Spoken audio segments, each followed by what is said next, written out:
Formally introduce briefly our next speaker. I've heard Arnie speak at the day before Pets last year and was totally fascinated by it. He's going to tell us a story about taking a small club, like 10 or 11 or 12, something like that, to, he tells me, over 57 today, 3 years later approximately.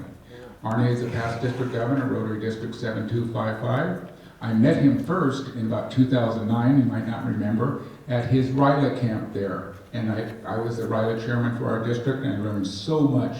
And they're a very active RILA program there. So with that, anyway, I'd like to invite Arnie to come forward and to, so give them a welcome to learn about the Thank you. Thank you, David. Thank you, David. My pleasure to be here this morning.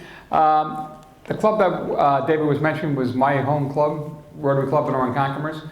We're a 48-year-old club. At no point were we ever more than 25 members. I've been a member of the club since 2000. When I became president in 2003-04, we were about 18 members. Every time we brought a person came in, they went to their traditional 3 meetings. We swore them into the club, and then we probably didn't see them for the next 6 months. And it was a constant revolving door. You know, 1.2 million Rotarians in the world, have been 1.2 million Rotarians for the 18 years I'm in Rotary. So, you know, the problem is you try to make change and Rotarians don't like change. I saw an interesting sign when I was walking into the building this morning, and it was I think I wrote it down here. Yes, it was a fallout shelter. So the fallout shelter, everybody remember what the symbol looks like? It has the upside down arrowheads, 1 and then 2, and then it says fallout shelter. Well, it's outside. If you walk out this exit here and you go to the right, there's a fallout shelter sign. The metal is a metal, yellow and black. And right underneath it is a bricked over door. So it's kind of like a Rotary Club, okay? We don't want to make change, and fallout shelters are obsolete. But in this same building, we have a gender neutral bathroom, okay? Which I was very interesting, because we have women's only bathroom, but then we don't have a men's only bathroom, we have a gender neutral bathroom. So change is right here on this campus, okay? I guess our big change started in 2012.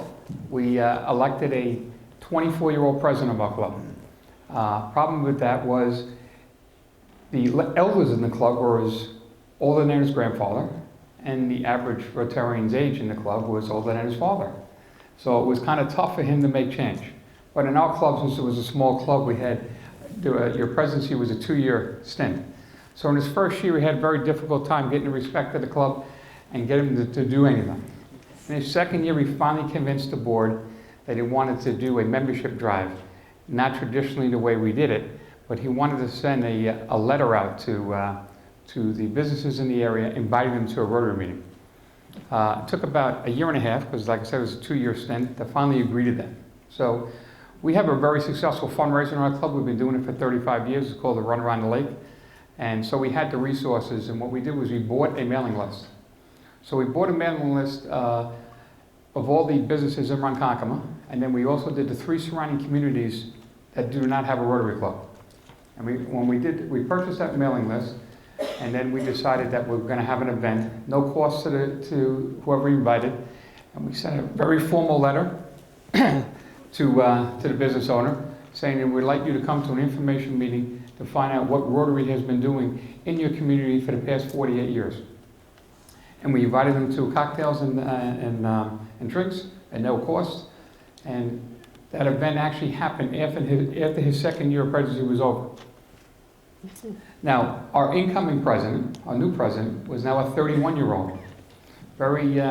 Now the past president, who was 24, 25 when he was president, he was 5'6", didn't have a big stature, very quiet young man, didn't have that presence. The 31-year-old was 6'4", he was captain of his high school basketball team and played college basketball, and he was a great inspiration. He could get people to follow him. So even no matter how old you are, he'd get people to follow. The big change before we mailed that letter out was our charter member of 42 years retired. So when you have a charter member who was a past history governor retire, that was the biggest naysayer in the room has left. Okay? Now after that, 6 months later, his best friend, who was in the club for 41 years, also retired. So now we're down to 12 members before we mailed this letter out. And that was the monumental change in our club. Because now we had the two naysayers in the room that everybody turned to, a past history governor who was a charter member, and his best friend who was a lawyer. Everything got deferred to them. And now they were no longer in the room saying, we did that, it doesn't work, you're not supposed to do that. So when we sent this letter out, we had 25 business people show up to the meeting. And the first hour was just a networking night. Just basically you're conversing with everybody, having cocktails, and then after that, the president introduced himself, and everybody had 1 minute to say what they did for a living. And if you were a Rotarian, you ended that I'm a member of Ronkonkoma Club. We also invited the 3 local Rotary clubs in the area, because our feeling was if you weren't available for Thursday breakfast, then maybe you were available for Wednesday lunch or Tuesday dinner. So we had options right in the room for people. Of that event, and then what we did was we went through the room. We had with Rotarians and guests, we had about 50 people there. And I ended with a 10-minute, basically, synopsis of what Rotary was, what we've done in the community, locally and internationally. And then from there, we gained 4 members. So we gained 25% of our club in overnight. So we were 12 members, now we gained 4 members, so we're at 16 members. Okay. So from there, we decided that we're going to do this quarterly, every quarter, because now you have the mailing list. So that was your biggest expense. It was about $1,500 to make the list.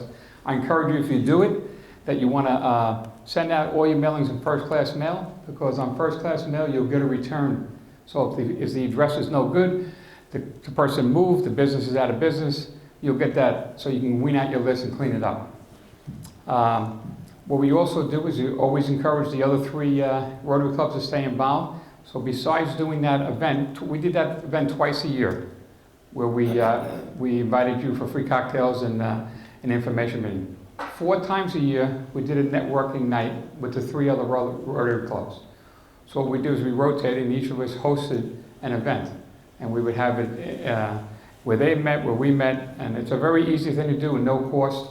You just go to a local restaurant or bar, any price. If you're saying you're bringing 25, 50 people that are going to drink, they're going to give you finger food for free. So we started putting the spin on networking and Rotary. I guess another turning point in this was a longtime member of our club was in LaTip. Everybody familiar with what LaTip is? LaTip is a professional networking organization. I know that Rotarians, they kind of shy away networking, God forbid. But let's remember where we started from. Paul Harris started this organization as a networking organization. Okay? He was a Virginia lawyer that moved to Chicago and knew no one. Okay? And visited 3 other businesses in the area and came up with the suggestion that we should meet weekly and rotate the meeting, Rotary, the wheel, at each other's office. And that's how this organization started. Over time, it became a service organization, and people have forgotten that, all the old timers remind you it's service above self, not business. But the motto before service above self was, "He who profits most serves best." Okay? You don't see that on any Rotary stuff. But the old time clubs, the Brooklyn Club, the original club in our district, that's 104 years old, the original name badge says that in it. "He who profits most serves best." Think about that. A successful business person cannot give their time, talent, and treasure to Rotary unless they're successful. Okay? To get a new millennial involved in your club, you have to give them something. They're not like our fathers or ourselves that we're patient and can wait. Okay, they want instant gratification. Remember, they get instant information. We could argue at a bar about something about sports years ago, and it would take us a week to find the answer. They find it out in 3 seconds. They just Google and they got the information. So to attract that person, you have to give them something. So in our quest to keep on doing this networking thing, we started bringing in a gentleman that was very involved in the tip, and he brought 3 other new members in, okay, in our second meeting. What we did was we sit down with them before we invite them to the club, and we discuss that, you know, I understand you're involved in the tip and you do networking, but Rotary is not a networking organization, it's a service organization, but you can benefit from that in the networking aspect, because the benefit is, you know, in our district there's 75 Rotary clubs. So besides being a member of the Ronkonkoma Club, you're a member of every club in the district, and you can, if you're in whatever business you're in, if it's not just tied to the community, you can visit clubs all over Long Island, Brooklyn and Queens, and network with people. So that's an added benefit. But we do stress to them, it's not a networking event, okay? But it's really a service organization. The other thing that, now that we doubled the size in a very short time, our president started where we start every meeting, we're a Thursday breakfast meeting. So after we ring the bell, say the pledge and have an invocation, everybody would have a 30-second spot what they did. Because what happens is when you have a small club and now you double the size of your club, even a long-time member doesn't even know everybody's name in the room anymore. So you needed that constant reminder who the person was. So every week the person would stand up, say what they did, and that added, and even guests that visited like to see that. Okay, so that was 2 things that we started changing right away. Another thing that we always did, since we were a small club, is that we have an open board. Okay, now anybody understand what I'm saying when I'm saying open board? Okay, so basically you don't have to go. It doesn't take you 5 years, 10 years to become a member of our board of directors of our club. Since we were a small club, if we wanted attendance, it was open to everybody. We did not change that. Still today, I mean today we're 57 members. We still have an open board. Okay, and people say, how do you get anything done with 57 members on an open board? Well, the president sends out the agenda for the board meeting a week before. If you want to add something to the agenda, you're welcome to. If you don't respond, you can't bring it up until new business. So nothing will be voted on off the floor. So if you want something on the agenda, you want to vote it on at the board meeting, you have to send it to the president when they send it the notice, and then you can be added to the agenda. So it keeps it, and I don't think we've ever had more than 17 people at a board meeting. And our board meetings are held at a local bar. They give us a private room, and the after meeting is probably lasts 3 times longer than the board meeting. Okay? So it's really a social event, which is a great thing, because we're a morning meeting, so we don't have that many events at night. But the other thing that's compelling and what keeps us going is we give service opportunities. Okay? It's great to grow, but you can't grow and not do service, because you will not engage a new member. And that's the biggest thing when we go around the room and we ask. And that's the biggest thing you have to do is ask your new members what they like, what they don't like. And what the majority will always tell us, you know, I do networking for years, I've been in B&I, I've been in LaTip, but what they like about the Rotary is the service aspect. I've been successful in my business, now it's time, I'm in a time in my life where I have the time that I can give back to the community, and I love that aspect of it. Okay? So, also, we had a 24-year-old past president, we have a 31-year-old president, so they're looking to get people closer to their age group involved. So we were putting together service opportunities that we can get outsiders to get involved and then eventually join the club. We adopted a soup kitchen. So 2 times a month, the first Tuesday and the fourth Thursday, we go into a soup kitchen with a team of 6 people. We start at 2 o'clock. There's 2 people that go in and cook at 2 o'clock. At 4 o'clock, the setup team comes in, and at 5, the third team that comes in does the cleanup and serves the food. So we do that twice a month. So twice a month, that gives you 2 service opportunities. We adopted the program of picking up the food at Whole Foods every Monday morning. Whole Foods donates the money for the foods at the food pantry. So 2 ladies that run the food pantry are in their 70s. So we were watching them on a Monday morning, going to Whole Foods, picking up the groceries, and lugging them down the basement steps of the church for the food. So we took that project over. So that's another 4 service opportunities in a month. So there's 6 service opportunities just on that alone. We do 4 food drives a year, where we stand in front of a supermarket, and we did that project for years in our club. We did, once a year, twice a year. Well, the younger personnel in our club said, we have to change how we do this, because all we're doing is standing out there with a tent saying Ronkonkoma Rotary, and you're collecting food, and people come and they give you a couple items. So the younger Rotarian in our club, one took an initiative, went to the supermarket, talked to the manager, got the flyer. We found out where all the sale items were. He made a list, and we put probably 25 items that were all under $2 on the list. We put the aisle number that they were in, and we handed the flyer out. Okay? We filled a 16-foot box truck from floor to ceiling in totes. When we brought it to the food pantries, we had 20-gallon totes that you buy in Home Depot. This one was all peanut butter, this one's all tuna fish, this is all pasta, this is all tomato sauce, soup. They loved it. It was all organized. It was like giving it to Pavlov's dog as they walked in. Whatever was on their list, they bought everything that was on the list. It was amazing. If you give people direction, and they do. But if you just say you're having a food drive, with no direction, they just get a couple of things, they feel guilty, and they give it to you. But if you tell them what you're looking for, and they see, how inexpensive stuff is that's on sale, it's a win-win. The supermarket loves it. The manager sells out on every single item that's on sale. So it's great. It's a win-win. So all these opportunities engages all the new people. And when they see what we can do and the impact we have in the community, they love the idea. What we were finding out, though, in this explosive growth in our club is that attendance was shying off. Okay? So we started adapting a program that every board meeting we would run the attendance on everybody. Now, I was a member of the 2016 Council of Legislation, which is probably the most liberal council that's ever been in Rotary, that we've changed everything, that basically you have a pulse, you can be a Rotarian now. Okay? We also, yes? Can I ask you a question?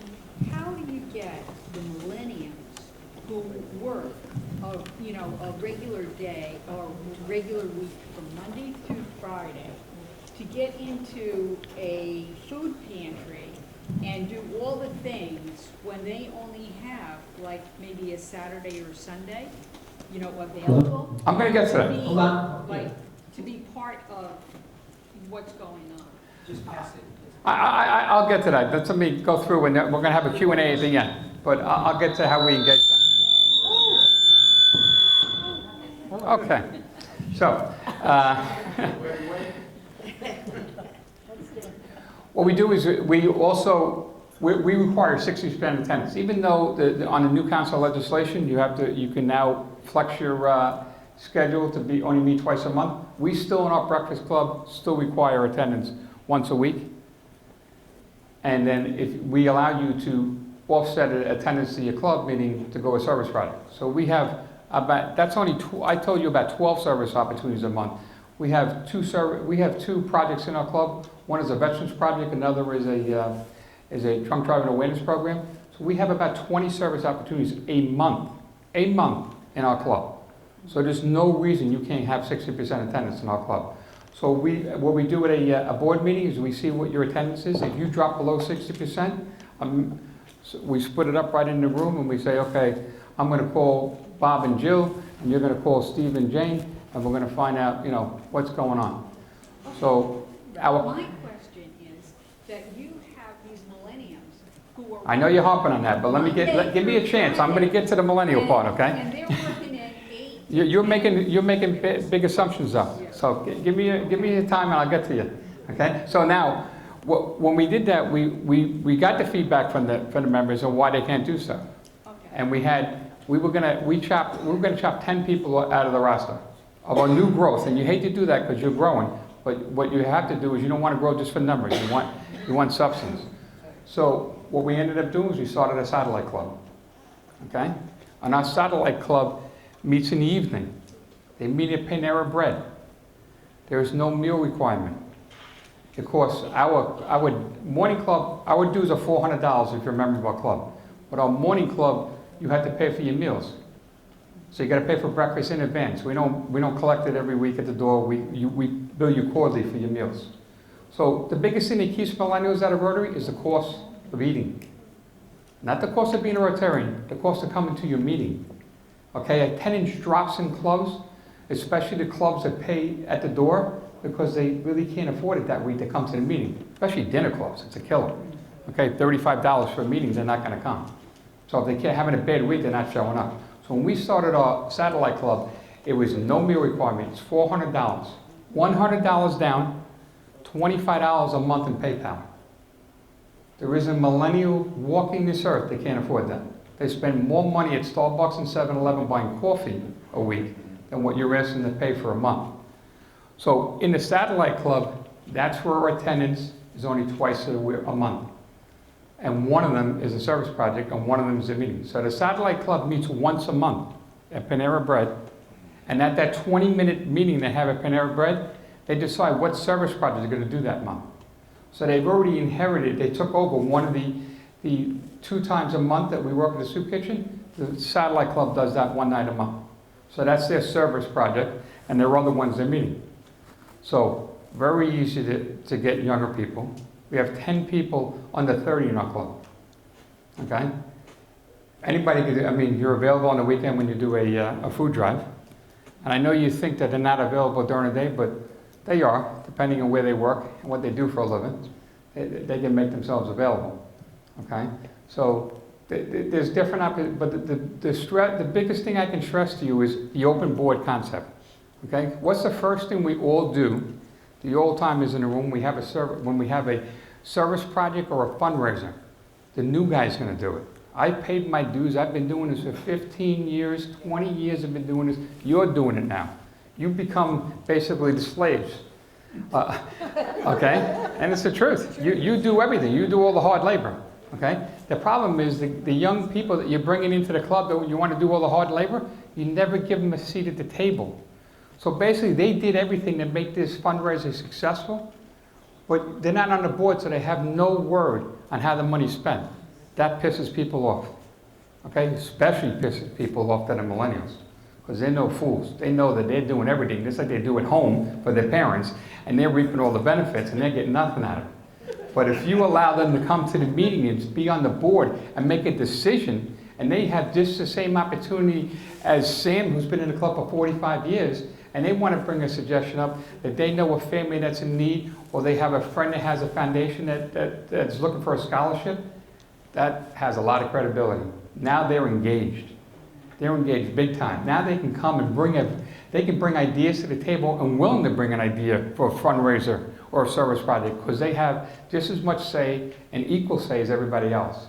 So that is a big aspect of it. Yes, David? Question. I'm not done yet. This is part of, I just wanted your opinion. You know, I talk to a lot of young Rotarians who go to clubs for the first time. And I'll ask them, you know, what did you like, what did you didn't like? And I David, stand up. I'm sorry, I have gotten a lot of concerns or complaints from young Rotarians that when they go to clubs, one of the significant things that turn them off is singing. Yeah. And I just kind of wanted your opinion on this is what I've been told by young people. And I'm not making my comment on, I just wanted to put you on the spot. Pardon my friend. I can tell you from the Young Professional Summit they had, that singing is out. They don't want it. Okay? There's no question about that. The only time we sing in our club is happy birthday or happy anniversary, and if you don't want us to sing, you pay. So it makes it very simple. Yes, David. Earlier, you mentioned to me how you organize all these people online. Can you share the platform you use and how effective it is and how easy it is to work? We have two different ways of communicating in our club. My wife's an educator, she's the current president of the club. They have a program they use in school. It's a texting program. So you sign up for the texting. All the teachers use it in the classroom. So all the parents sign up to this texting program. And then she just sends out one text and it blankets everybody. And what the great thing about this one is, it doesn't get 47 people getting the answer from the 47 other people giving the answer. That's the worst thing on a group text, is you get everybody's answer. It just drives you insane. So we communicate by text, and we also communicate by club running. But you know, we encourage everybody to be on My Rotary. I mean, that's a big thing. That's how we get our stats. That's how we know everything. A couple other things that you know people love about our club is the fellowship. I mean, every single meeting that we have at our club, we have a speaker. We never not have a speaker, okay? We start our meeting, we have 5 minutes of basically just going over a calendar, service opportunities. We go pledge, invocation, introduce everybody in the room. We put our speaker, you know, the president goes up, talks about, you know, maybe service opportunities for the week, and maybe a couple of things that other Rotary clubs are doing in the area. Our speaker's up 15 minutes, and then after that we do happy dollars. Our happy dollars are unique. We're the #1 per capita giving club in the district, over $600 per capita foundation giving in our club, okay? And that was the same when we were 18, and now we're 57. And the way we do it is, all our happy dollars go to the foundation. We don't need the money to be in our club account. I know a lot of clubs hate to give up that happy dollar money, but the way we do is, since you pay for your meals in advance, if you don't come, we have your money. So it's a great savings for the club if you don't show up for your meal, because we already charge you for your dues. And your meal money is already collected. So we don't need it for our operating account. So our happy dollars go to foundation dollars, and I don't think there's a person in the room that doesn't give less than $5. Now, we had a lot of issues. We had a couple of millennials come up to us and say, listen, it's a little out of hand sometimes at happy dollars. You go 20, 50, sometimes people give $100 for a special occasion. But we explain to them, don't even, you know, you can give $1. There's no judgment here. We don't announce what it is. But the one thing we do is the treasurer goes around with the sergeant, and we keep it in a roster. So we know every dollar you gave, and when the treasurer gives the money, every Rotarian gets credited for it, okay? So when you're giving your happy dollars, it's going in your name to the foundation. That's a big key, okay? Because for years, everybody gave the happy dollars, but it went into the club as a club donation. Now it's going in the individual name. There's not a person in our club as an E-Ray. I mean, if you're in our club, within 2 years, you're a Paul Harris Fellow just from happy dollars alone, okay? So, and then during happy dollars, it's basically open mic. I mean, you can cut on anybody in the room. That's where all the fellowship's from, and you know, I haven't had anybody leave our club for lack of excitement or happiness, because it's there in the room. Yes. I'd just like to know what's the ratio of male to female in your club? It's 1/3 female. Okay, and my wife was joined the club 6 years ago. She was the only female in the club. Okay, so it's a big difference. I mean, we have a couple of clubs in our district that are 50-50, male and female. Okay. Yes, Joseph. I just want to put a plug in for the Patterson Rotary Club. We're 106 years old, and our club is 54% female. Oh, yeah. District 7490. 54. Go, Joe. What percentage of your membership is minorities? What percentage is minorities? That's a good question, Chris. We do lack on that. I'll give you that. Okay, we only have 4 minorities in our club. And it's not from a lack of trying, believe me when I tell you. But no, I think it's the problem in Rotary, really. Now, you mentioned that when you rejuvenated your club a number of years ago, you had a systematic membership drive. Are you still doing that today? Because I think what I see with a lot of clubs, they do like a quote-unquote membership drive, and then if it works or it doesn't work, they'll do it in like another 2 years. I think if you do it consistently, it works. So I'm just wondering if you guys do it consistently. Twice a year we do the mailing, the same mailing. We change the letter up a little bit. Another thing that helped us along the way, I mean, we were running this Run Around the Lake fundraiser for years, this 4-mile run around Lake Ronkonkoma. 6 years ago, the family of Michael P. Murphy, who was a Congressional Medal of Honor recipient, he was a Navy SEAL that got killed, and he was a lifeguard at Lake Ronkonkoma when he was younger, and his family came to us and asked us if we would change the name of the race and honor him. So the first year, the club was extremely reluctant because we ran the race for about 30 years already. So we did it, Ronkonkoma Run Around the Lake in honor of Michael P. Murphy. Well, we were struggling at the time to make about $10,000 in this race. The first year we did it in honoring him, we made $35,000. So it was not a difficult decision to change the name to the Michael P. Murphy Run Around the Lake. And last year we netted $110,000 off of it. Wow. So his name is just, I mean, he's a Congressional Medal of Honor winner, Purple Heart, both his memorials at Lake Ronkonkoma.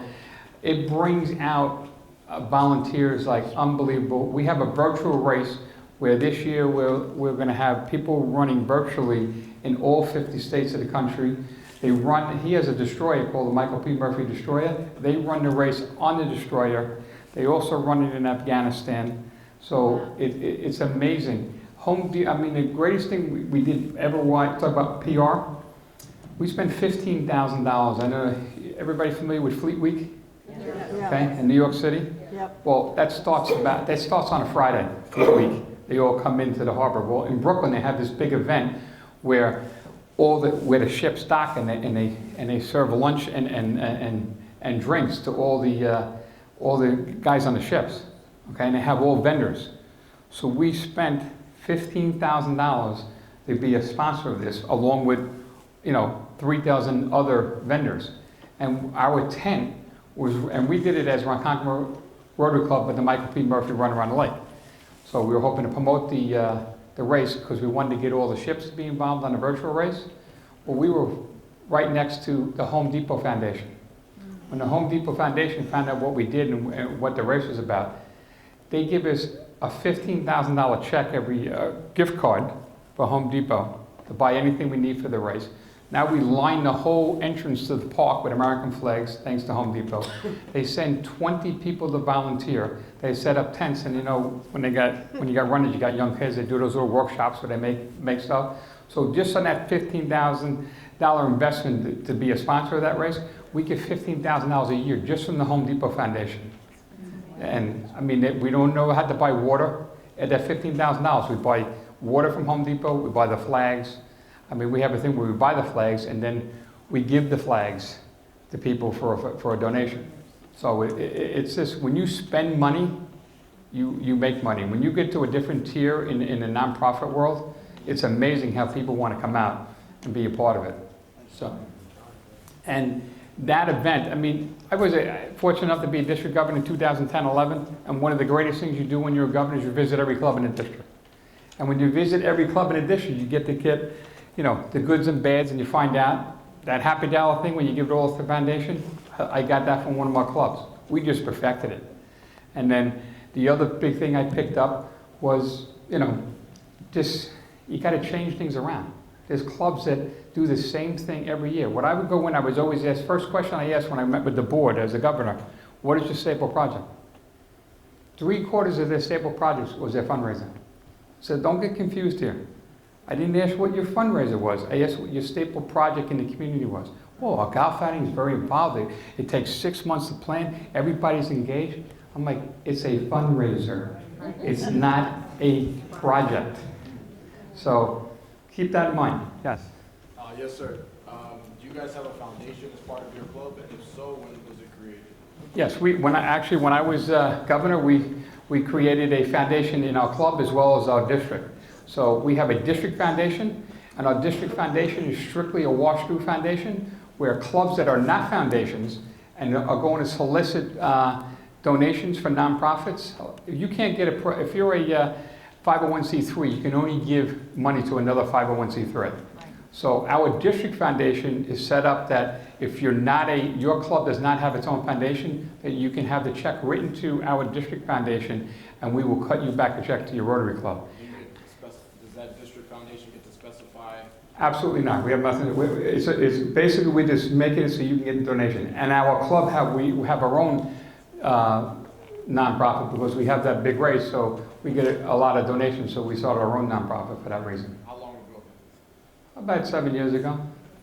We have an accountant and we have a CPA and a lawyer in our district that sets it up at cost for any club that wants to do it. We're actually setting it up for our multi-district pets that we're all involved in.